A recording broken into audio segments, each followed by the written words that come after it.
Hello everyone and welcome back to the SteemTrail Gaming podcast. Today is the 17th July 2018. My name is Kralizec and I'm one of your hosts for the evening. The other is Tygergamer. Hey Tiger, how are you doing? Doing great, but a little sore. Sore?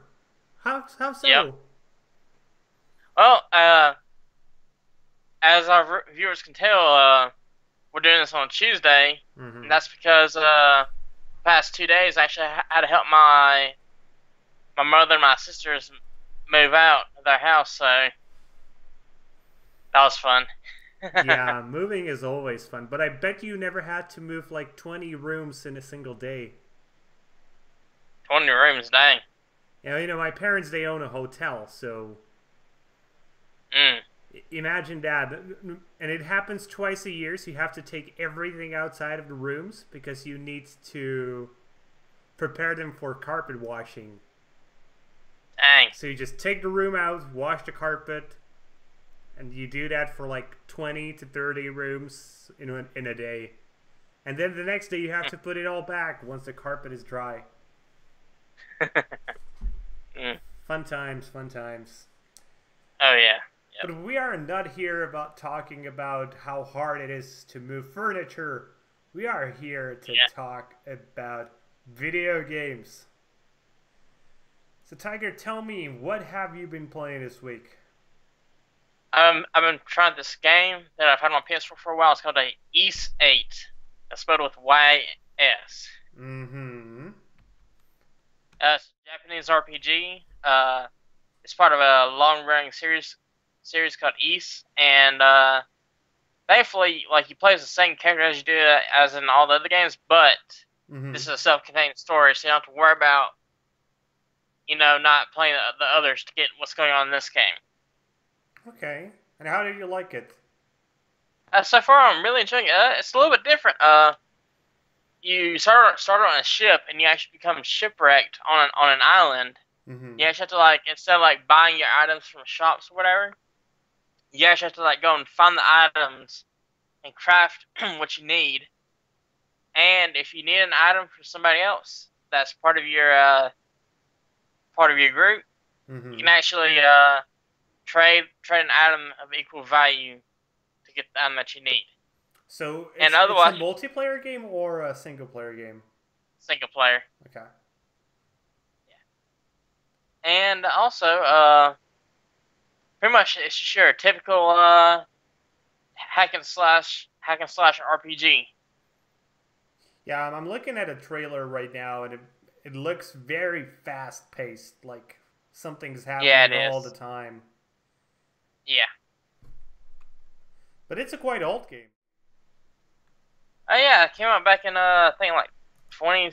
Yeah, I know. Actually, it came out this past. It says 21st July of 2016.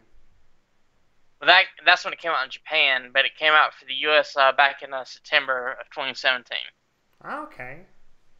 So I never understand why we have to wait so long for Japanese games. To be honest, it's just they got to localize it. But does that really take a year to localize a game? If you want to do a good localization of a game, then yeah. But they could just, do that in the time they are also making the game. But I guess they want to see whether it will be a success or not. Yeah. So would you recommend it?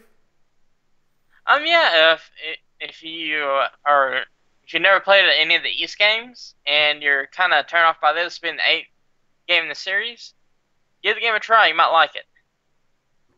Okay. Well, I myself have been playing a game called The Free Ones. And it's a third-person action platformer with essentially one single mechanic. But the mechanic is executed so well So the main mechanic in the game is the grapple hook. So you have a grapple hook which you can use Ah. to get yourself towards places. Hmm. And the game manages to do something very few 3D platformers manage to do, and that is combined feeling of really fast speeds with the fact that you need to plan your route really well. Hmm. The game does have its problems, though. I will say that. I think the Hmm. biggest problem for me personally was the fact that the story was executed rather poorly because it's a single player game and it Ah. tries to have a story, but the story was written by the main developer of the game, and he is how to say it, obviously very inexperienced in story writing. Just the story just sucked. Let's say that way. Uh, the writing wasn't good. Like I already have I will be posting a review of this right after the show. So if anybody's interested in my more detailed opinion on the free ones, be sure to check that out. But apart from the story, the other problem are the graphics actually, and not that they are bad per se, but they are certainly subpar. Especially the textures, um, they just aren't great. The game is like in a desperate need of higher resolution textures, and I'd say it looks like a 4-year-old game, maybe 5. But it's also pretty obvious why that happened. I think the studio just didn't have the money to get higher fidelity graphics. Yeah. So that sort of sucks, but what can you really do? Nothing But really. yeah, but the game is really fun to play. And that I think is the most important thing in a game. Whether it is fun or it isn't. And this one is really fun. So I will give it like a shining recommendation if you're even in the least a fan of platformers and you've been looking for something in 3D. It costs $15. It may be on a sale that's in the opening week, so I think it had like $13 on it right now. Hmm. So if you're a fan of platformers, go for it. If you're not, I would say I would recommend you wait for a sale. I would recommend for you until it goes under $7. And that I know sounds like a weird arbitrary number, but the game took me personally about 7 hours to finish. And I know I haven't Wow. played really well, so it is rather short. And I actually played the game in a single day, so that doesn't happen to me often. So you can see how much Wow. I liked it. But I usually have that you have to get at least 1 hour of fun for your $1. Yeah. So I would wait until it goes at the very least under $10 in price. Then I would recommend it to people who aren't big Okay. on platformers. But also, I would like to mention this game will be amazing for speedrunning. Ah. There's so much Awesome. potential for speedrunning abuse of the grapple hook, and I just want to see some speedrunner finish it in like 27 minutes without glitching the game in any way. Yeah. That would be just hilarious for me, and I would love to watch that. Hmm. Okay, what else have you played this week? The next game I played, I actually went back to this for nostalgia. It's a game called Little Big Planet 3. Mm-hmm. Uh, on the surface, it may look like your typical platformer, Mm-hmm. but the main attraction of this game is you can actually play and create levels so that other people can play them. Like the community in this game is freaking huge. Okay, so it has a good level editor. Yes. Have you tried Like, creating your own levels? yes, I have, but some of the stuff I've seen Mm-hmm. just blows me away. I'm like, dang. Um, but yeah, the main thing is like, one like some of the problems I do have with this game. Mm-hmm. I'm a fan of this game. I freaking love it, but there are problems with it. Like in or like in order to like create stuff in the creation mode, you actually have to like get items from the story mode just so you can use them in the create mode. So the game essentially forces you to play the game before you can create for the game. Yeah, yeah. If you want some of the more complex stuff, and also if you wanna, the game also has like a tutorial thing too, which is complete all of them. Just get all the stuff that you need to actually do what you need to do in the creation Hmm. menu. So, Hmm. and also not to mention, uh, since this is the third game in the series, the first game came out back like in 2008, Mm-hmm. and that was like one of the first games that introduced, in a way, microtransactions to paid games. Mm-hmm. So, and they added like story DLC that add new creation tools to the game. That if you don't have the DLC, you get gated off from that creation tool. Okay, so you pretty much need to buy like quote unquote a gold edition to get everything. There ain't no gold edition. You know what I mean, like the edition Yeah, that has everything. yeah. Hmm. What's the price But on it? right now, I think it's like $20. Let me quickly search that. Little Big Planet 3. Okay, Yeah, I see it for 429 crowns. Set it to USD. Yeah, that's $20. yeah. That's But not the I'll say this that. cheapest, but it's not super pricey. But like I said though, the main attraction of this game is being able to create your own levels and sharing them with the community and playing other community levels too. Hmm. That's the main attraction of this game. Yeah. Like I've seen people make first person shooters with the game, racing Okay. games. It's amazing what people can make in this game. Yeah, people are sometimes so amazingly creative. It's absurd.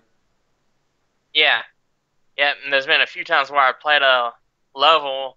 I'm like, this part of this game? Because they make it so well, so detailed.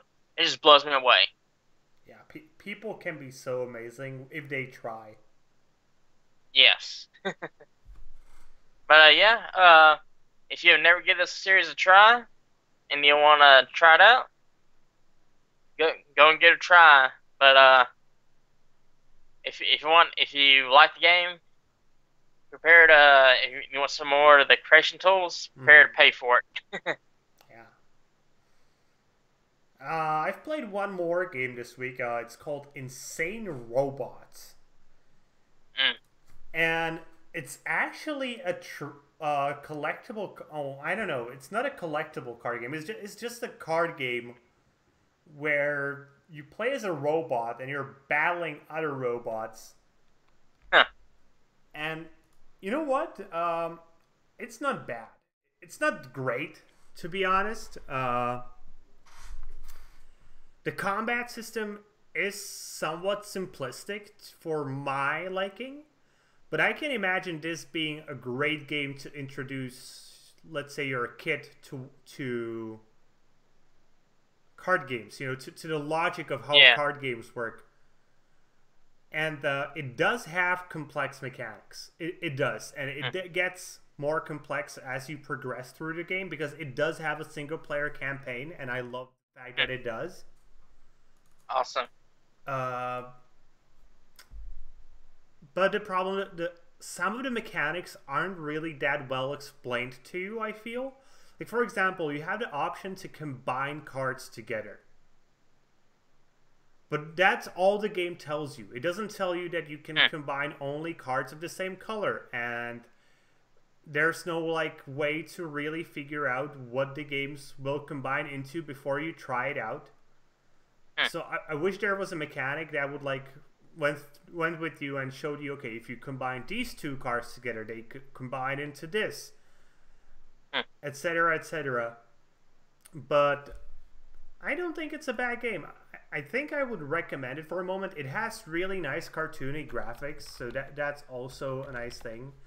Right now, it's on a slight sale for 10% less than normally. It's $17.99 normally. It's $20. I would probably want to see it for less than 15, to be honest. And I know Okay. I'm just sounding like I'm always critical of the prices of the games, but that's sort of my job to be critical of games. Yeah. Oh So yeah. I don't think I can just say like go for it, it's amazing, and etc. etc. etc. It does provide plenty of value. I will say that the Yeah. campaign is actually rather long, and I know I would just like to see it slightly lower in price because I think people who like card games they're already heavily invested in other card games, Yeah. and they aren't very likely to switch to a new one. It does also have online multiplayer. Hmm. It has ladder system and everything, so that's there. But again, people who already play card games, they're either playing Hearthstone, or they're playing Magic the Gathering Arena, or they're just waiting for Artifact the same way I am. Yeah. Or playing Gwent or Elder Scrolls Legends. Yeah, whatever game there is. I actually talked with a friend recently about Steam Monsters. You heard about Steam Monsters, right? Yes, I have. And I he's saying, "Oh, this will be so big," and I'm telling him, "I don't think this will be a success." Just because the market is already so saturated with card games. And Hmm. apart from the fact that it's connected to Steam, I don't think Steam Monster has really anything to offer to gamers because we haven't seen gameplay yet. And I will try it out. Maybe it will be freaking amazing and blow me out of water. But I think it will be just an average card game that's going to try to cash in on having the word Steam in it within the Steam community. So, will have you tried Steam Monsters or have you bought any packs or something? No, no, I'm not that big into card games. So. I bought one pack because somebody said like you should look at it. So, and I didn't realize that at the moment it was only packs and no gameplay. So I bought one pack, and I'm actually somewhat angry about it because they just told me, just it's essentially just collecting cards. You know what? I did that when I was in elementary school. Nowadays, I want some substance to my things. But either way, have you played anything else this week? No. How about you? Not really, I think.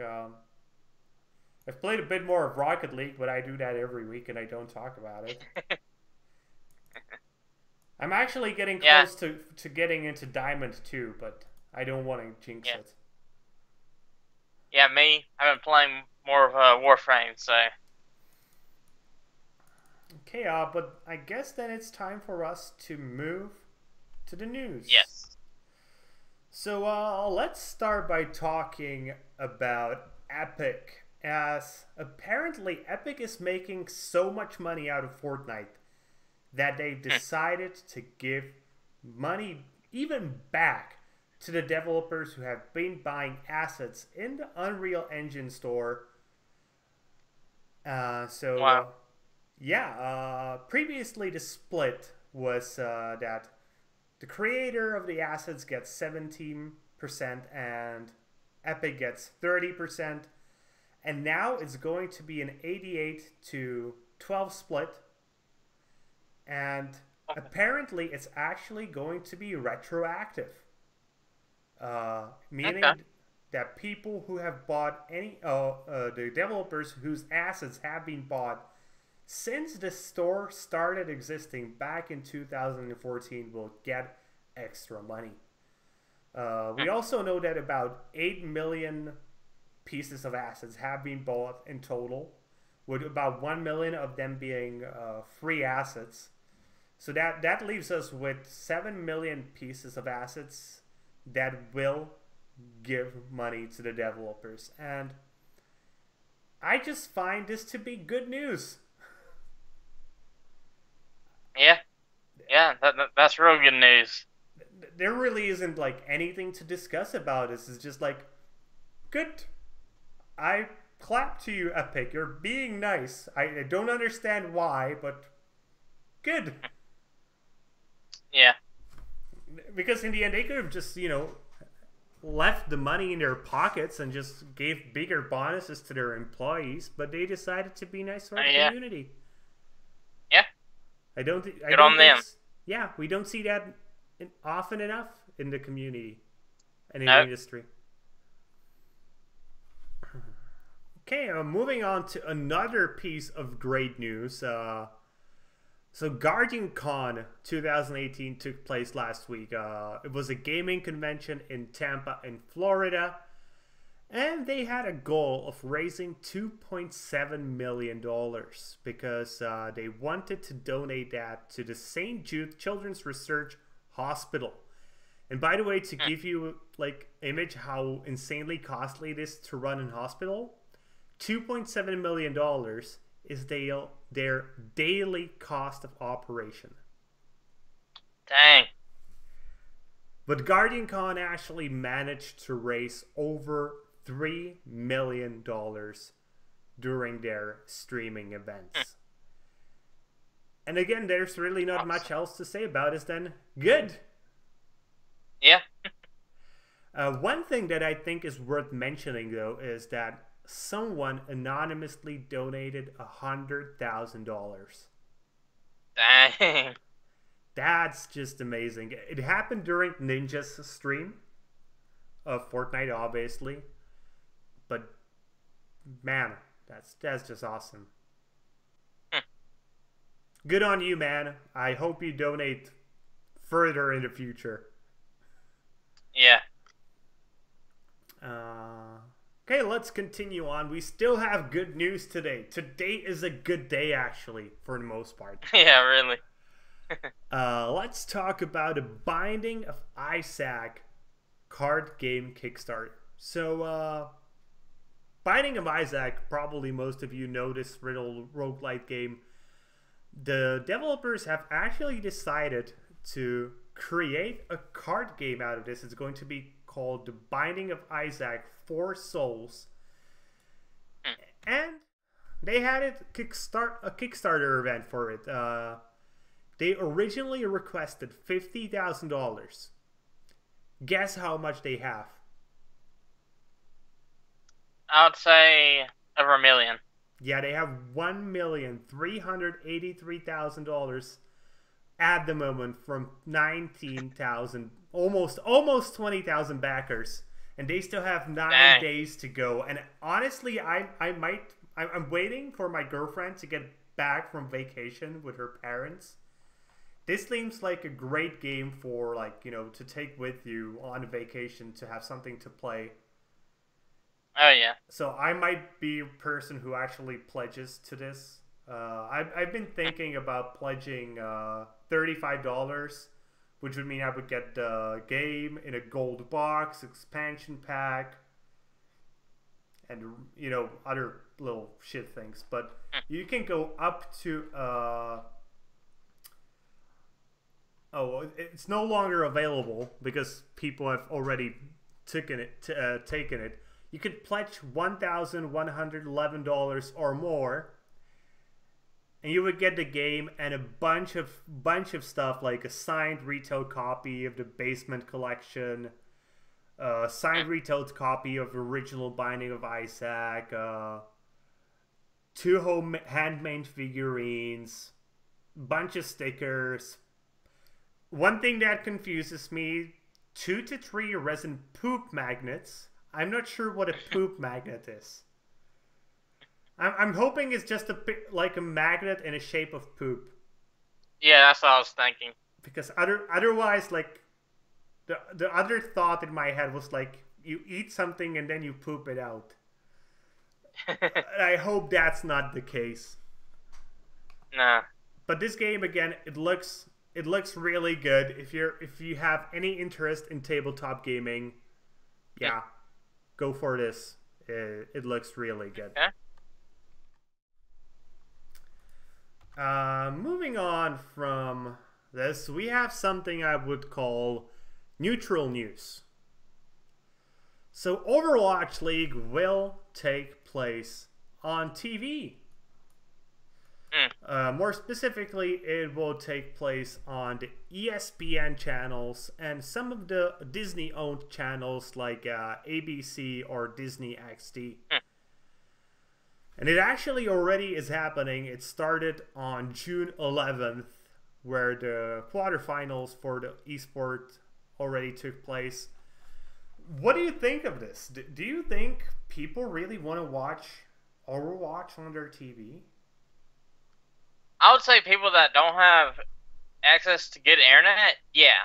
But other than that, if you have good enough internet, I don't see people actually watching this on TV. Okay, do you think people who don't have good internet are interested into esports? Possibly. You never know. The only like instance I can imagine is like when you're on vacation. Like let's say you're in a hotel and there's just shitty Wi-Fi, but there's a TV in your room. Then I could see that, but I really don't think the audiences are quite similar for TV and for esports. And I personally think that Disney and ESPN will be the ones actually benefiting from this. Yeah, I agree. Rather than Blizzard. Okay, moving on to next. Next is actually bad news. Like really bad news. 47 games have been banned in Saudi Arabia over an incident of 2 children aged 12 and 13 committing suicide. So this is in connection to a thing called the Blue Whale Game. I hope you guys never heard of this. It's been a thing in Russia like 5 years ago, if I remember correctly. And essentially, it's a series of challenges you have to do that ends with the people committing suicide. And it seems that 2 children, a 13-year-old girl and a 12-year-old boy, actually followed the Blue Whale Challenge. They committed suicide, and Saudi Arabia has banned 47 games in response to this. They haven't really stated why they banned the games in response to this, because we don't really know how these games are connected to the Blue Whale Challenge on top of that. But there are some like big titles in here. Like, for example, God of War 3, Grand Theft Auto 5, Hitman Absolution Mafia 3, The Witcher 3, Vampire, Wolfenstein The New Order, and many, many others. So, I don't know. Maybe it was like connected that you have to do some task in these games. But I think the people who like perpetrate this challenge will just switch to other games. So, I don't know. Have you ever heard before of the Blue Whale Challenge? Not today, but I actually looked it up and see what it was all about, and people that do this, I'm sorry. I'm gonna say this right now. I'm sorry for people that actually do this challenge and commit suicide, but in all honesty, people that do this are stupid. I'm just gonna say that right now. Well, I wouldn't say they're stupid necessarily. Yeah, I think they're mostly vulnerable. Yeah, that too. And obviously, if you ever find yourself in a position when you're vulnerable, seek help. Yeah, that. Yep, But you wanted to that say too. something and I interrupted you. Sorry. Yeah, but yeah, I agree. That's what I was about to say. If you have any suicidal thoughts, anything like that, you're vulnerable. Yeah, seek help. And I don't would ever. don't Mm-hmm. Continue. and don't and don't give in to those thoughts. Find, do your best to live on. Don't give up and end it, because that's what you're doing, just giving up. So and if you have family, you're also being selfish. So I would add one thing, and that is if you ever get introduced to the Blue Whale Challenge, and it is fairly obviously spottable because they use an image of a blue whale, that's how it got its name, report it immediately. yes, Okay, let's move on to something that is, I think, a little bit less sad, but still yeah, controversial, which is the Rainbow Six Siege game, where the developers have decided that they will be banning players for using slurs in their games. So, what they decided is that the first ban, if you use any slur, will happen. Will have 27 minutes. The second will be for 2 hours. And if you use it for the third time, an investigation into your account will take place, and potentially you could be even permanent banned. And I really don't see a problem with this. Like, not at all. There have been some people complaining that them doing it is essentially infringing on their free speech. But even though I am a huge proponent of free speech, and I believe that you are as well, sure am. this isn't about free speech. This isn't a public space where the government rules. This is a private company space where the company can set up any rules they want. They could literally force everybody to write in Swahili. And if you didn't write in Swahili, they would have the right to ban you. Yep.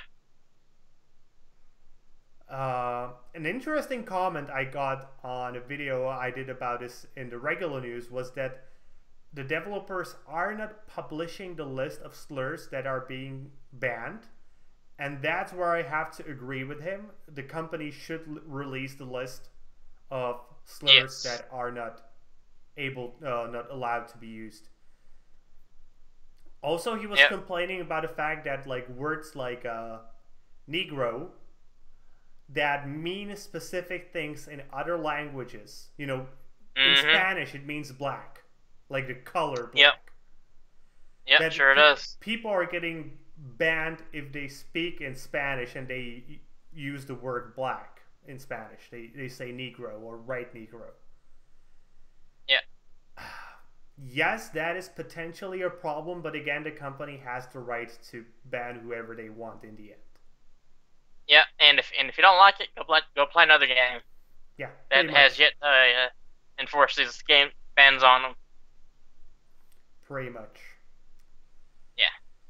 And our second to last topic for today is about the Nintendo Switch. So there was a poll conducted of about 1,200 people, which said that about 1 out of 5 people have experienced that their Nintendo has cracked just because it has been heating up. Most often, this appears to happen around the power button, and I know you have a Nintendo Switch. Has this happened to you?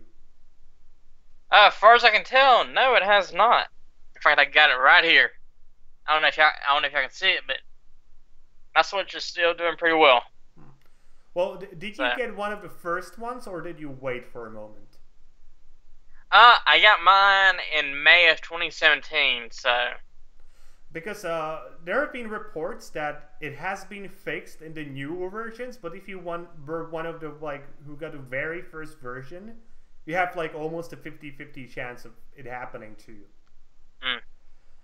But that's not what really what people are complaining the most about. What people are complaining the Mm. most is the price that Nintendo is asking for a fix of this. And Nintendo appears to be asking anything between $170 to $230 for a fix of a crack.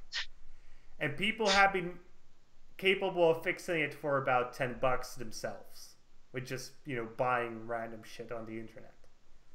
Yeah. And that's about half of the price of the Switch, or even more if you like buy it, for example, now during the Yeah. Amazon sale. Yeah. Yeah. Switch sells for $300, so that's more than half of what they're asking. Fix it.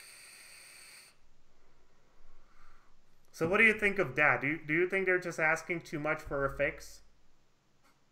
Yeah, and especially I don't know how fatal it is to the console, but yeah, if it's not a big fix, yeah, they're asking too much for it.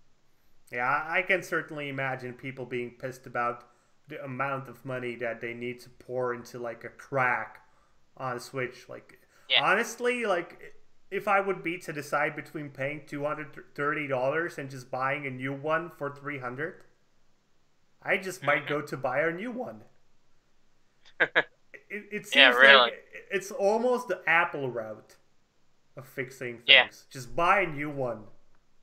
Or if it does not, or if it doesn't appear to have any like adverse effects on your console, and if you don't fix it, nothing will happen to it. I'll say don't worry about it. Yeah, just live with it. Nothing will really happen. Yeah. Okay, and we're coming to our last piece of news for today, and this one will take us a quite long time, I'm expecting, because Yes. I want to discuss it in detail. And it's about a blog from the International Game Developers Association, more specifically by their CEO, Jen McLean, which is essentially a response to what happened with Mrs. Price and the Guild Wars 2 community. So if you don't remember that incident, it was essentially them or her being quite a bit of a jerk online and not taking criticism well. Yeah. So let me actually switch to the blog piece and let's go through it a little bit. And I want to state this. I don't really care about Jan McLean's position in the Guild Wars 2 Mrs. Pierce controversy. I really don't care because wherever she's coming from, I think her ideas are actually good in the end. Because she's proposing that game developer studios should come up with guidelines for their employees for social media. Mm-hmm. So she's essentially asking quite a few questions. We will not go through all of them. We will take a look at a few of them. So let's start with the first big one. The first one is, what are the rules for staff about engaging in company-controlled online spaces? And that's put into three smaller questions.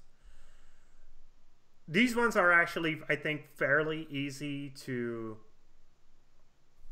understand and answer, but I really want to hear your answers. I have already answered most of these when this came out in the gaming news, and I have actually used this as a starter for a piece of social media guidelines for the company where I work in. Because as a community manager, it was essentially my job to draft up any such rules. So the first question is direct engagement with consumers a job required for non-community / customer support employees? So are developers required to engage with consumers? What do you think? You know, in all honesty, if they are like, let's say if they're like still on the clock, and if they are, and and yeah, if they're supposed to be uh engaging with the community, then yeah. No, no. But It otherwise, says uh, for people who don't work as in a position of a oh community or customer support.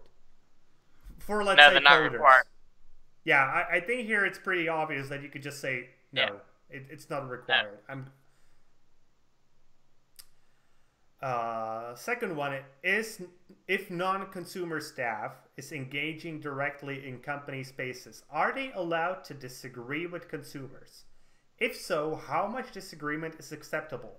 What sort of language, with examples, is acceptable and what isn't? So let's put this into a few questions. If they are engaging, are they allowed to disagree with consumers? Hmm.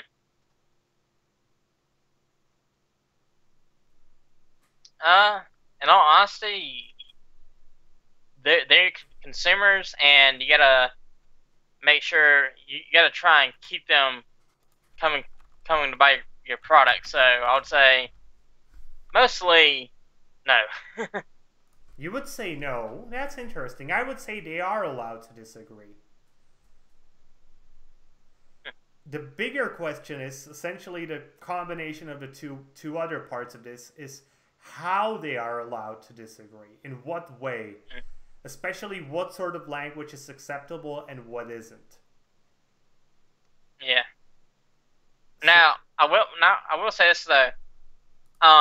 If you feel like for example, if you disagree like with what Miss Price tweeted, mhm. that right there is unacceptable. But if you calmly in a professional way disagree with them, then yeah, if you don't upset your customer. Mhm.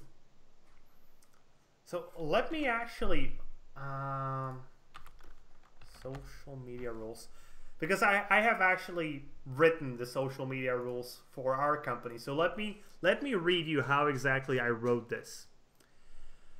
If an employee who is not directly responsible for community/customer support decides to interact with people in company controlled spaces, he has to act in a polite and respectable manner. Using any sort of abusive language is forbidden. This includes racial, sex, religious, ethnic, national, or any other slurs. This also includes behaving in a condescending way. And then I have a list of forbidden slurs with saying, for example, nigger, whitey, cunt, dick, redneck, kike, coon, chink, idiot, dumbass, fucker, etc., etc., etc. So, what do you think of my definition? Does it seem okay? Yes, it does. I'm glad. It's obviously not the final version because it still needs to go to a lawyer who will put it into Yeah. lawyer talk. But I think for the regular staff, this might be actually better than the lawyer talk, so they understand it. Yeah. But the next one is really interesting.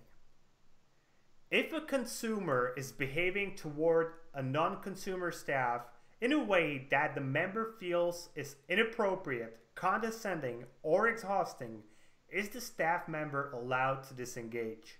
More importantly, is the staff member allowed to tell them that they're disengaging? Are they allowed to say why they are disengaging? Is there an escalation process the member should follow internally?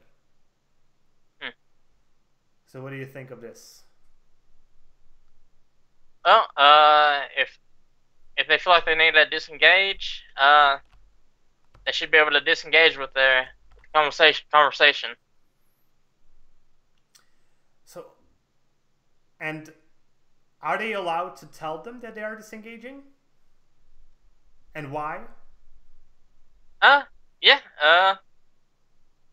If Yeah, it's really up to the person that wants to disengage with the conversation.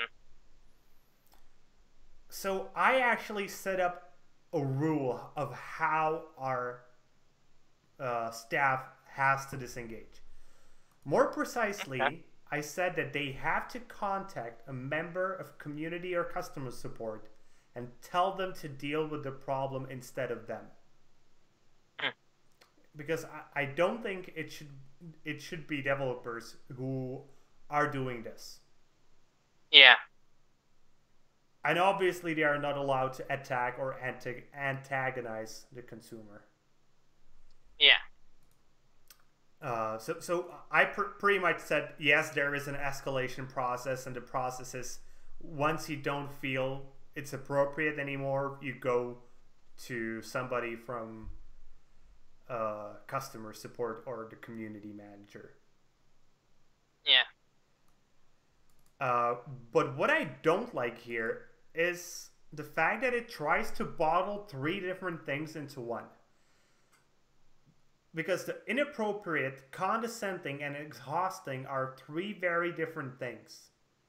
Inappropriate is fairly obvious. There, obviously, he can disengage. Because I would say that would probably mean, like, somebody calling you names and similar things. Condescending, I think there, again, it's somewhat obvious that they can just disengage.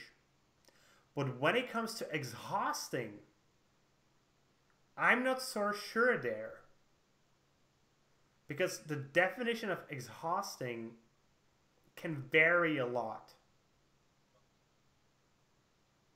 Yeah, I agree. But this was all about company controlled spaces, so those were fairly easy. Now we're getting to the harder part. Personal social media accounts.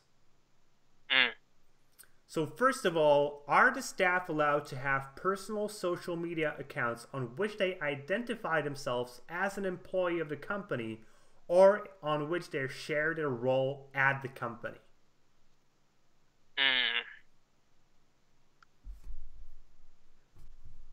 I would say for that, I would say they should not be able to have their own account that they associate with the company.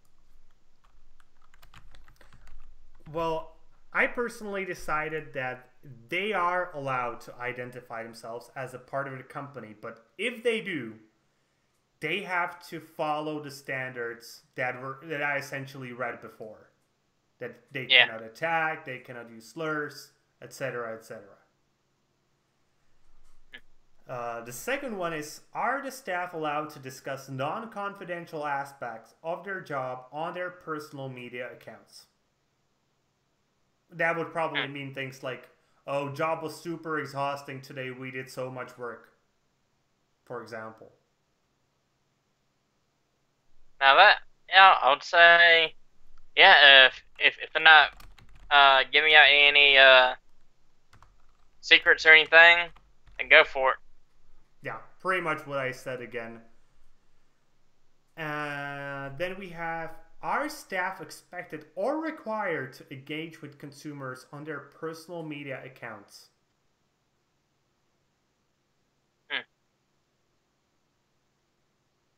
I would say, yeah. You would say yes. They are expected and required to engage with consumers. Oh, no. I misheard the question. Oh, okay, so I'll read again. Are staff expected or required to engage with consumers on their personal social media accounts? No, they're not expected to do that. Yeah, not expected nor required. Yeah. And lastly, are staff allowed to tell consumers approaching them via personal media accounts that they won't engage? And if consumers won't leave them alone, what sort of language are they allowed to use? Honestly, if a consumer does engage with them and they have questions that the developer cannot ask, direct them towards the community manager or community employees or customer support. And what if they don't leave them alone? What if they just say, I want to hear it from you? Just tell them that they cannot speak on that. I think it's just about In the end, you can always block them. Yeah, that too. And that would be my answer. I don't think they necessarily have to tell them that they will not be engaging with them. They probably will, and they should do it in a polite manner. Yeah. And if the people won't leave them alone, just block them. Put them in an ignore, and you don't have to deal with them anymore. It's one of the first things you should lead on the internet. If you don't like somebody, you can ignore them. Yep. Okay, next up, this one was really hard. What will the company do to protect its employees for internet harassment mobs? So this is put into a lot of ones. What steps will the company take to deal with customer hostility towards non-customer staff in a company spaces such as message boards or company-controlled Reddit Ask Me Anythings?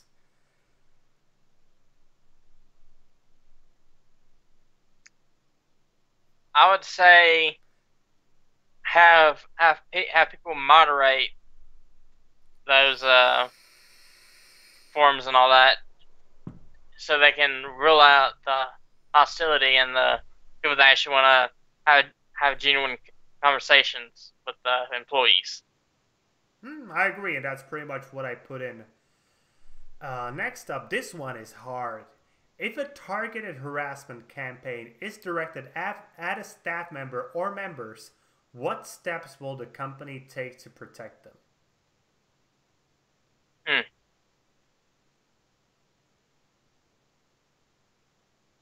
Yeah, I'll say the second one is pretty hard. Yes, it is. And I struggled a lot with it. And what I wrote in the end is, in public spaces, the company will use all means at their disposal, which includes reporting the attackers, defending the employee with public statements, cooperation with social media in question to stop the attackers. And I don't think the company can really do much more. Yeah. And, yeah, that's good. And the rest of these are pretty much just asking what training does company provide to staff that is expected to do with the and the best we can, the best we can afford is pretty much the answer. Yeah. And pretty much the last section, because the last one is I don't think that important, is what are the disciplinary procedures? Starting with who monitors employees' personal social media and how much monitoring is to be expected. So who do you think should monitor employees' personal social media accounts? I would say, gosh. This suddenly got hard, I know. Yeah, it did.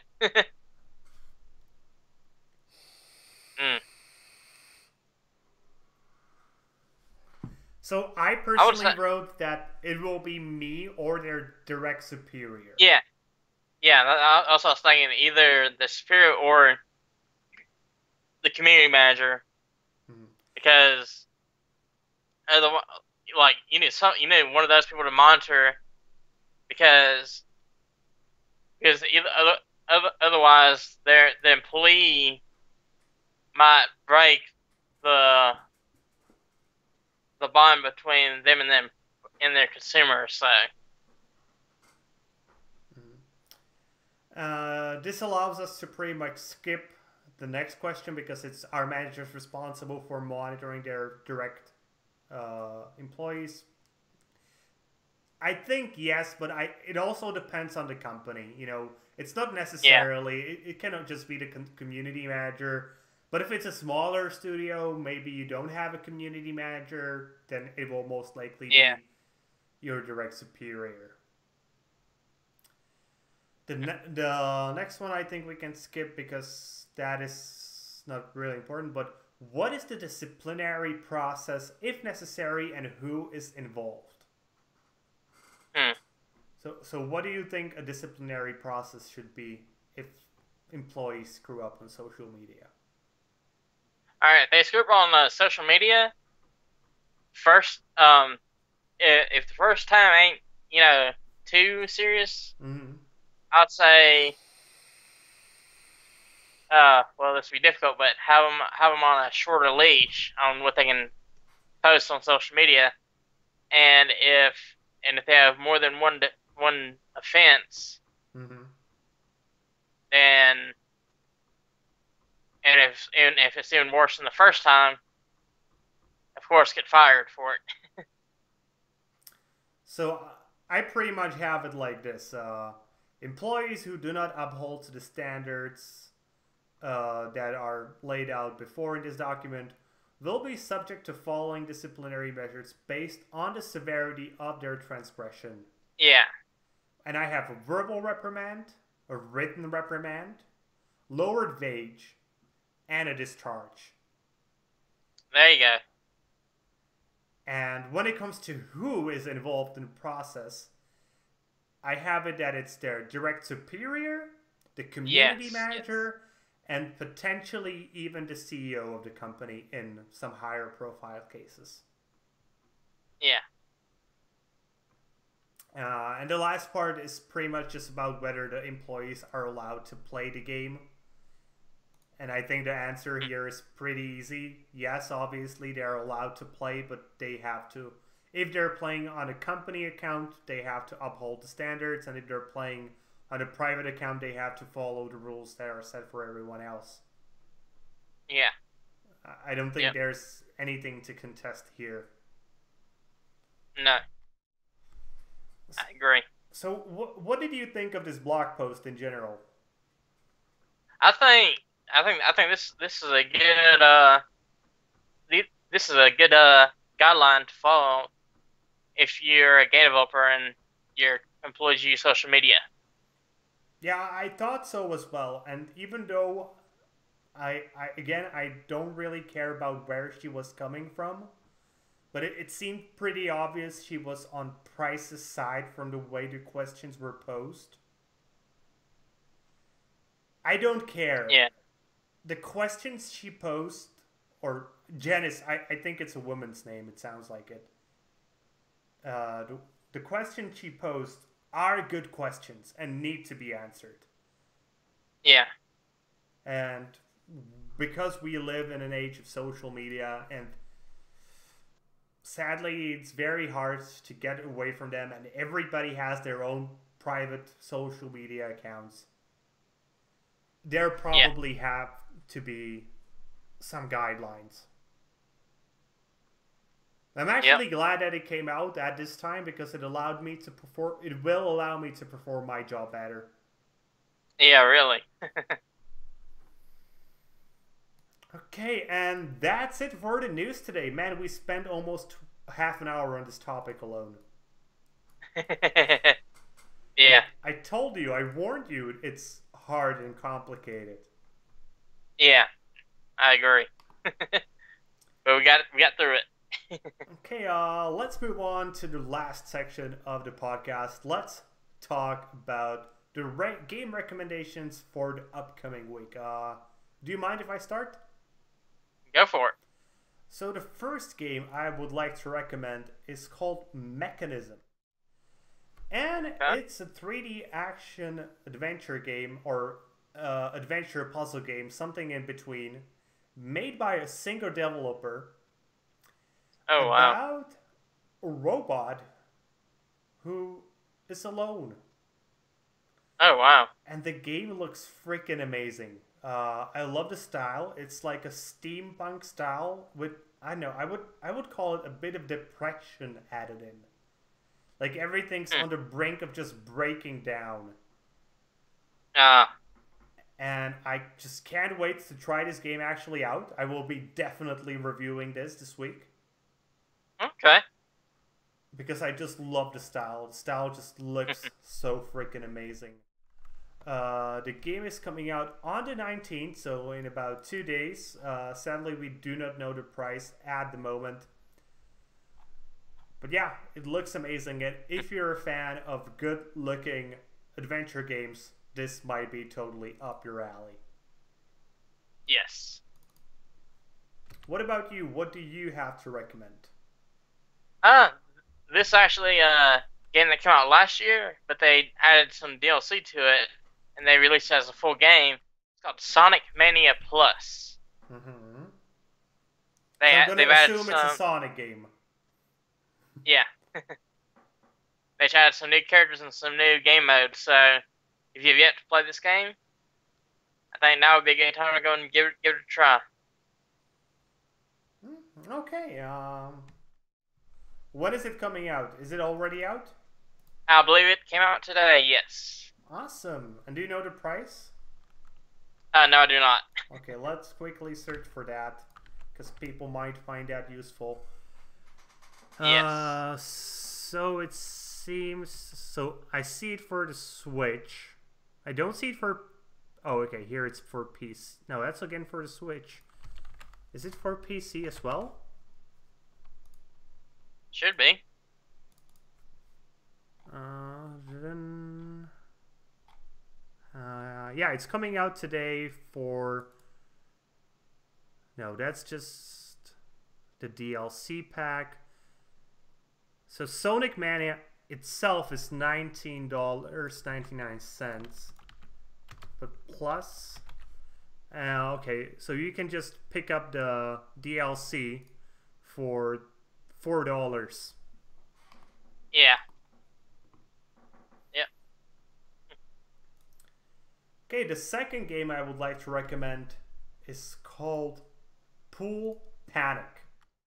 And this game looks freaking insane. It itself describes itself as the least realistic pool simulator ever. Oh, wow. Graphically, it's totally crazy. I believe gameplay-wise, it looks totally crazy. But it looks also insanely fun, and I can't wait to play it. It's coming out also on the 19th. Again, sadly, we do not know the price. But this should tell you everything. The publisher is Adult Swim Games. Oh, wow. So you can guess what kind of game this will be. Yes. It will be hilarious. I'm actually, in a way, I'm kind of surprised how big Adult Swim Games has become. I think they found their niche. Yeah. And that's really important. Yep. Do you have anything else you would like to recommend for this week? No. No. How about you? Oh, no. These two games should suffice, I think.